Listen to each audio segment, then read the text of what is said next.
Lecture du livre de l'Exode. En ces jours-là, Moïse se leva de bon matin, et il gravit la montagne du Sinaï, comme le Seigneur lui avait ordonné. Il emportait les 2 tables de pierre. Le Seigneur descendit dans la nuée et vint se placer là, auprès de Moïse. Il proclama son nom qui est le Seigneur. Il passa devant Moïse et proclama : le Seigneur, Dieu tendre et miséricordieux, lent à la colère, plein d'amour et de vérité. Aussitôt Moïse s'inclina jusqu'à terre et se prosterna. Il dit : s'il est vrai, mon Seigneur, que j'ai trouvé grâce à tes yeux, daigne marcher au milieu de nous. Oui, c'est un peuple à la nuque raide. Mais tu pardonneras nos fautes et nos péchés, et tu feras de nous ton héritage.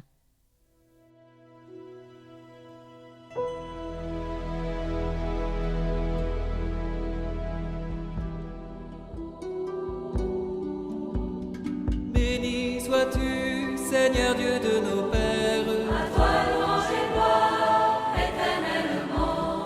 Béni soit le nom très saint de ta gloire. À toi louange et gloire éternellement. Béni sois-tu dans ton saint temple de gloire. À toi louange et gloire éternellement. Béni sois-tu sur le trône de ton règne. À toi louange et gloire éternellement. Le Saint Dieu fort, Dieu immortel. À toi la gloire. Béni sois-tu, toi qui sondes les abîmes. À toi louange et gloire éternellement. Toi qui sièges au-dessus des kéroubim. À toi louange et gloire éternellement. Béni sois-tu au firmament dans le ciel. À toi louange et gloire éternellement. Toutes les œuvres du Seigneur, bénissez-le. À toi louange et gloire éternellement. Le Saint Dieu fort, Dieu immortel. À toi la gloire. Le Saint Dieu fort, Dieu immortel.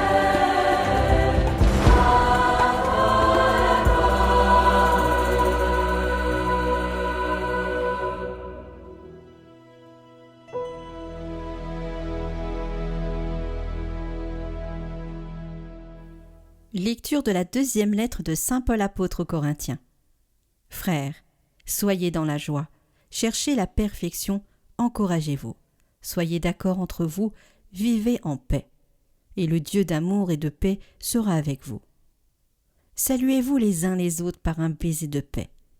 Tous les fidèles vous saluent. Que la grâce du Seigneur Jésus-Christ, l'amour de Dieu et la communion du Saint-Esprit soient avec vous.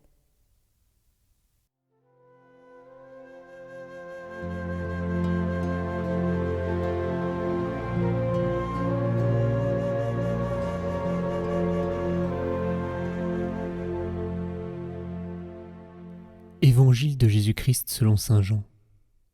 Dieu a tellement aimé le monde qu'il a donné son Fils unique, afin que quiconque croit en lui ne se perde pas, mais obtienne la vie éternelle. Car Dieu a envoyé son Fils dans le monde, non pas pour juger le monde, mais pour que, par lui, le monde soit sauvé. Celui qui croit en lui échappe au jugement. Celui qui ne croit pas est déjà jugé, du fait qu'il n'a pas cru au nom du Fils unique de Dieu.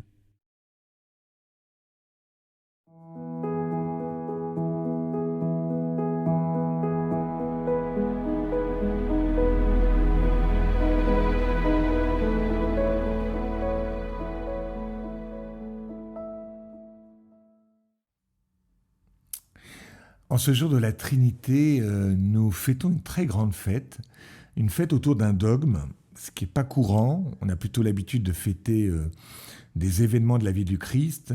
Mais pourquoi fêter un dogme ? Parce qu'un regard sur Dieu authentique nous conduit à un regard sur ce que nous devons être et faire. Nous sommes à l'image de Dieu. Ça veut dire quoi ? Ça veut dire que nous sommes à l'image de la Trinité. Dieu créa l'homme à son image, à l'image de Dieu il le créa, homme et femme il les créa. Donc plus nous allons comprendre l'être de Dieu, plus nous allons comprendre notre vocation et notre identité. Alors d'abord en préambule, Dieu est amour. Ça veut dire quoi ? Ça veut dire que Dieu est communion de personnes avant que l'homme existe. Il n'est pas amour car il aime l'homme, mais il est amour en lui-même. Très très important. Sinon, l'homme serait peut-être une nécessité pour Dieu. J'ai besoin de toi, l'homme, pour aimer. Non, Dieu est amour en lui-même. Et si vous êtes amour, vous êtes obligé d'être une communion de personnes. Vous ne pouvez pas être amour si vous êtes tout seul, évidemment. Alors, la Trinité peut-être nous dit, parce que c'est le titre de Dieu, que Dieu est amour, eh bien nous dit par sa simple présence ce que signifie aimer. Aimer, c'est donner, aimer, c'est recevoir, et cette relation d'amour est l'amour échangé. Le Père, en quelque sorte, c'est tout l'amour donné, le Fils, c'est l'amour reçu, et l'Esprit Saint, c'est l'amour échangé. Le Père, c'est l'amour donné. Aimer, c'est donner. Aimer, c'est donner. Aimer, c'est tout donner et se donner soi-même. J'aime bien ce que disait une religieuse. Elle disait « La joie est ce qui demeure quand on a tout donné. » La joie est ce qui demeure quand on a tout donné. Le Père est dans la joie, cette joie qu'on a dans la deuxième lecture. Pourquoi ? Parce qu'il ne garde rien pour lui. Il est dans ce don. Le don le plus total, le plus absolu. La joie est ce qui demeure quand on a tout donné. Et donc aimer, c'est donner. Le Concile disait, l'homme ne se trouve que dans le don désintéressé de lui-même. J'aime bien voir les enfants qui aiment nous donner, des fois un objet, un jouet. C'est amusant, ils aiment bien jouer au don de quelque chose. Aimer, c'est donner. Et le Père, je crois, dans la Trinité, le signifie vraiment. Que aimer signifie donner. Aimer, c'est aussi recevoir. C'est se recevoir de l'autre. Et se recevoir aussi de Dieu, voyez. Recevoir, si aimer, c'est recevoir, ça veut dire que aimer, c'est être dans une écoute profonde de l'autre et de Dieu. Et c'est en quelque sorte la marque du Fils. Dans l'évangile de Jean, on nous dit « Le Fils ne peut rien faire par lui-même. Il ne fait que ce qu'il voit faire au Père. » Tout ce que le Père fait, le Fils le fait également. Donc aimer, c'est recevoir. Si le Père est plutôt signifié par le don, le Fils est davantage identifié, caractérisé par le fait de tout recevoir du Père. Tout, il reçoit tout du Père. Vous savez, il y a parfois une difficulté à recevoir. Recevoir un ordre, recevoir un cadeau, recevoir l'idée d'un autre. Mais non, mais moi j'ai besoin de personne. Je demande jamais mon chemin, j'aime pas être pauvre, j'aime pas être dans l'indigence, j'aime être autosuffisant, je demande jamais conseil. Mais mon pauvre, en fait tu n'aimes pas, puisque aimer c'est recevoir et être dans cette écoute profonde de l'autre et de Dieu. Et puis aimer c'est disparaître. L'Esprit Saint, je disais, c'est l'amour échangé. C'est l'amour qui en quelque sorte demeure derrière le don entre le Père et le Fils. En fait, aimer, c'est disparaître tout en demeurant derrière pour que ne reste entre nous que l'échange d'amour qui nous occupe, le fruit de notre amour. L'Esprit Saint, on ne le voit pas, car il disparaît derrière ses effets. Son activité est toute discrète, mais ses effets sont bien là. On parle des effets de sa présence, on va parler des fruits de l'esprit, comme la joie, la patience, la paix. Le passage de l'Esprit Saint, il est signé par les effets. Et du coup, je comprends que aimer, voyez, c'est disparaître. Si le Père, c'est l'amour donné, le Fils, c'est l'amour reçu, l'Esprit Saint, c'est l'amour échangé. C'est cet amour entre le Père et le Fils qui est tellement fort qu'il est une personne. Et donc, cet amour, il se diffuse, il se manifeste par une présence, mais il ne signe pas cette présence. Le Père, disait Augustin, c'est l'aimant, le Fils, c'est l'aimé, l'Esprit, c'est l'amour. Alors, du coup, quelques convictions. La première, peut-être que aimer, c'est œuvrer à plusieurs. La Trinité nous pousse à dépasser l'individualisme, à sortir de moi à mon écran. Un homme qui vit à l'image de la Trinité, c'est un homme qui sait travailler à plusieurs. Pensez bien que l'œuvre de la création ou de la rédemption est une œuvre commune. Certes, le Père est créateur, on le caractérise comme ça, le Fils est rédempteur et l'Esprit est sanctificateur, mais chacune des personnes sont présentes dans chacune des actions. On le voit dans l'évangile d'aujourd'hui, où le Père est convoqué dans la rédemption. Dieu a tant aimé le monde qu'il a donné son Fils. Voilà. Donc, être à l'image de la Trinité, c'est œuvrer à plusieurs. Et donc, c'est toujours important de se dire, mais pourquoi j'ai du mal à œuvrer à plusieurs ? Pourquoi dès qu'il y a un groupe de partage dans une communauté, je m'en vais ? Pourquoi j'ai peur de demander de l'aide ? Pourquoi je veux toujours me débrouiller tout seul ? Et donc, essayons de ne pas confondre autonomie et indépendance.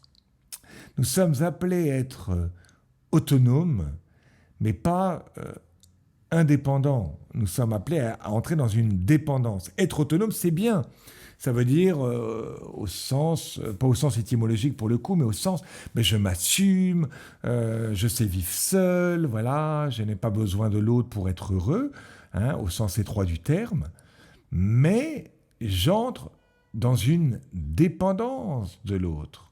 C'est-à-dire que j'arrive à entrer dans une interdépendance. C'est-à-dire je vais consulter les autres, je vais donner des choses à l'autre, recevoir des autres, voyez. Et plus nous sommes capables de nous assumer correctement, plus nous pouvons entrer dans une interdépendance. Moins nous sommes capables de nous assumer, plus nous sommes un peu un poids sur l'autre, ou nous demandons à l'autre d'être notre médecin ou notre pansement. Voilà. La deuxième chose, c'est qu'aimer, c'est se réjouir de la différence de l'autre. La différence avant le péché, elle est un lieu de joie, de communion, de bonté, voilà, d'échange. La différence après le péché, elle est un lieu de combat. On le voit avec Adam et Ève après le péché, qui ne supportent pas leur différence.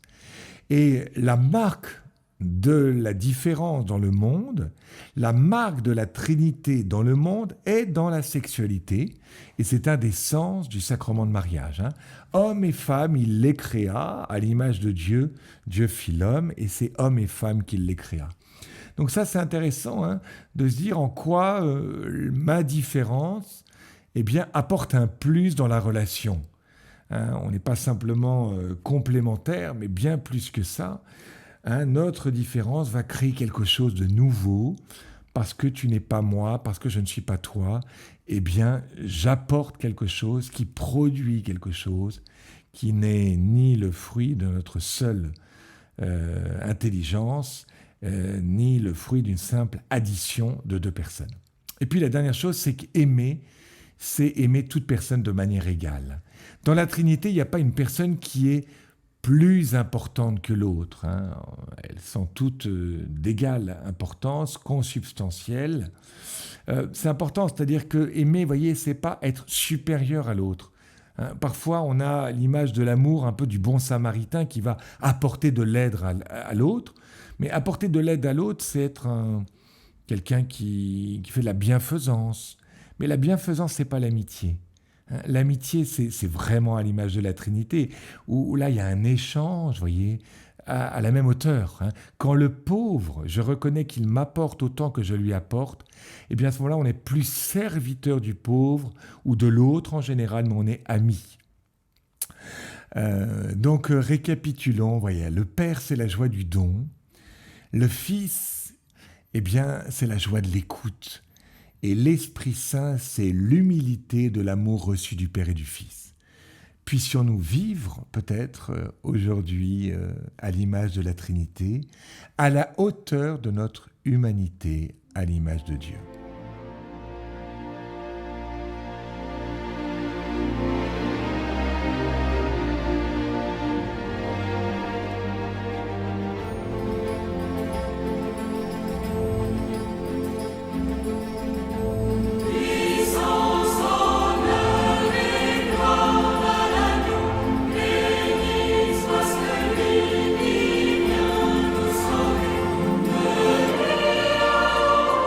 Stay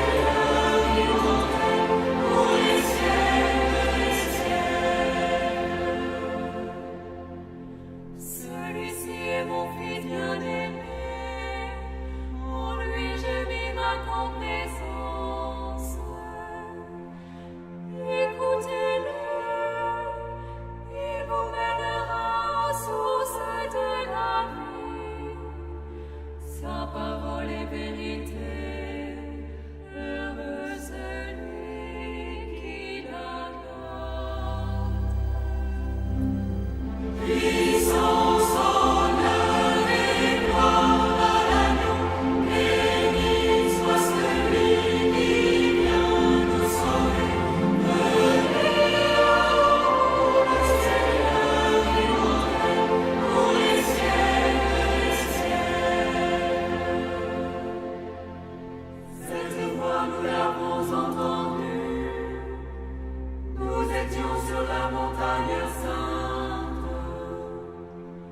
lorsque manifesté dans la gloire, nous avons contemplé le Verbe de vie, celui qui venait dans le monde et est tout temps. Puissance, honneur et gloire à l'agneau, béni soit celui qui vient nous sauver. Venez à le Seigneur immortel, pour les siècles des siècles. Nous vous annonçons cette vie éternelle qui était tournée vers le Père. Elle nous est apparue, nous l'avons vue et entendue, et nous vous l'annonçons, afin que notre joie soit parfaite. Puissance, honneur et gloire à l'agneau, béni soit celui qui vient nous sauver. Venez à le Seigneur immortel, pour les siècles des siècles.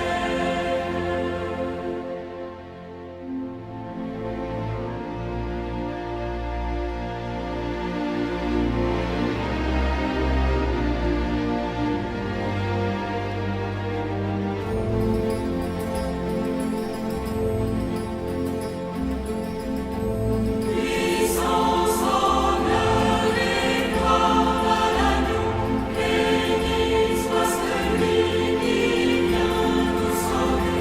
Venez à le Seigneur immortel, pour les siècles des siècles.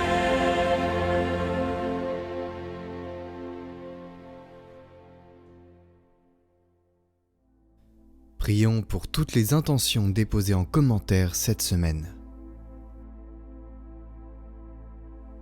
Notre Père qui êtes aux cieux, que votre nom soit sanctifié, que votre règne vienne, que votre volonté soit faite sur la terre comme au ciel.